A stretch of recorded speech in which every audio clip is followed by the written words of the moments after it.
जय श्री कृष्णा, जय श्री राधे। पावन अति पवित्र पर्व मकर संक्रांति बस आने ही वाला है। तो मकर संक्रांति क्यों मनाते हैं? पहला बिंदु, इसके मनाने का विधान क्या है? दूसरा बिंदु, इसके मनाने से हमें फल की प्राप्ति क्या होती है?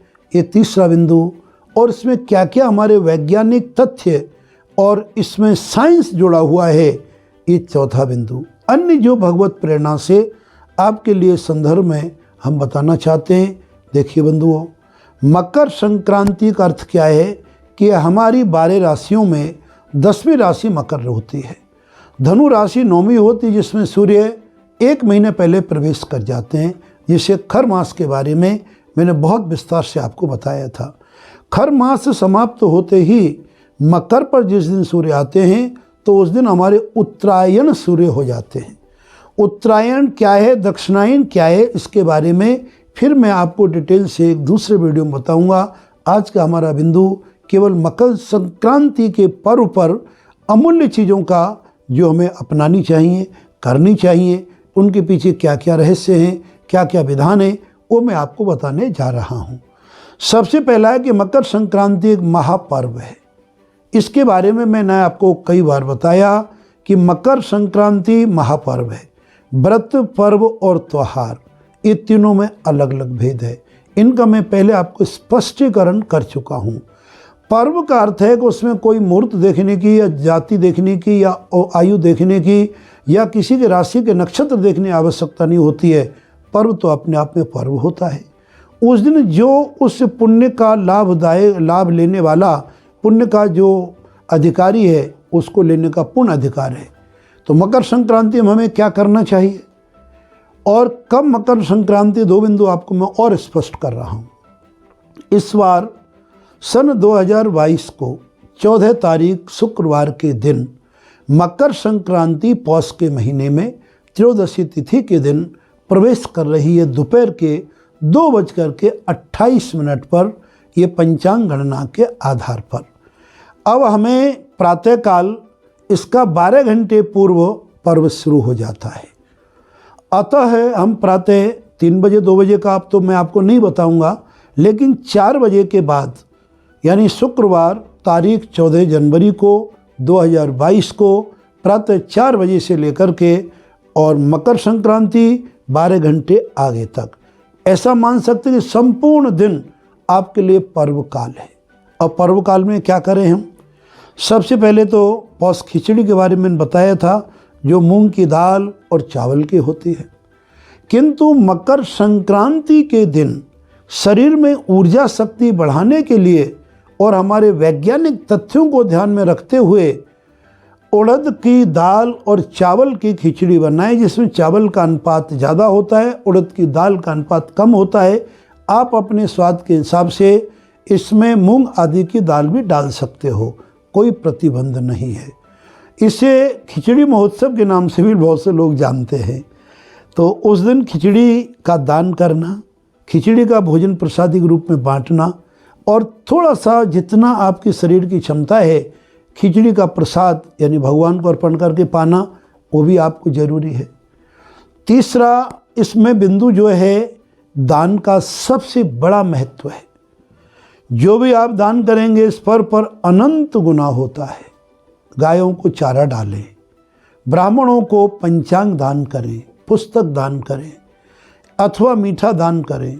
तिल और गुड़, इसका दान का बहुत ज़्यादा महत्व है। इसे आप आज की भाषा में गजक कह सकते हैं। प्राचीन समय में इसका नाम होता था तिल कुटा। तिल को और गुड़ को कूट करके लड्डू बनाते थे, जो तिल के अति स्वादिष्ट लड्डू कहलाते हैं। वो तिल कुटे का दान, चाहे तिल का आज की तारीख में चाशनी में लड्डू बनाओ या कोई भी चीज़ करो। और गुप्त दान, आप खिचड़ी का एक पहाड़ बनाएं। ऐसा नहीं कि मंदोमन हो, 1 क्विंटल 2 क्विंटल हो, 1.25 किलो खिचड़ी पहाड़ बनाओ। उसमें 14 सिक्के या 14 कोई भी नोट, जो भारतीय चलन मुद्रा है, आप एक के सिक्के डालेंगे, चलते नहीं, वो ब्राह्मण बोलेगा क्या दिया मुझे। तो आप ऐसी कोई मुद्रा उसमें 14 संख्या में छुपा दें और उसको किसी कपड़े से ढक करके ब्राह्मण को दान में दे दें। पात्र सहित दे दें, एक थाली में पहाड़ जैसा बना दें, और पात्र से दे दें तो आपको अक्षय पुण्य की प्राप्ति होगी। गर्म वस्त्रों का दान करने का प्रचलन रहा है, भोजन कराने का प्रचलन रहा है। आप दान करें, पूजा करें, पाठ करें, हवन करें और भोजन आदि का दान करें तो आपको अनंत अनंत अनंत गुना फल की प्राप्ति होगी। इस जन्म में तो सुख मिलेगा ही, अगले जन्म में भी आपको रिजर्वेशन धन प्राप्ति का, सुख समृद्धि का प्राप्त हो जाता है। कुछ प्रांतों में, जिसमें हमारा राजस्थान प्रथम श्रेणी में मैं मानता हूँ, और गुजरात में पतंग उड़ाने का चलन है। इधर अपने जोधपुर आदि क्षेत्र में खिचड़ा बनाने का चलन है। हर क्षेत्र में कुछ कुछ चलन है। वो क्षेत्र के चलन जो कहे गए वहाँ की जलवायु के आधार पर है।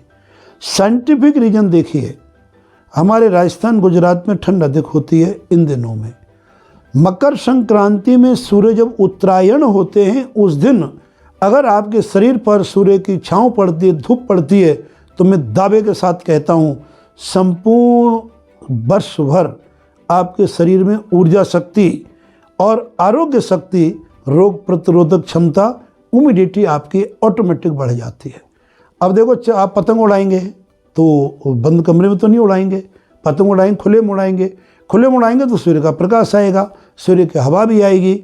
इस कारण से अगर आप पतंग उड़ाने का शौक रखते हो तो पक्षियों को नुकसान ना हो, आवेश में आके छत आदि से गिरने की दुर्घटनाएं ना हो, इन समस्त बिंदुओं को ध्यान में रख के अवश्य अपना शौक पूरा करें।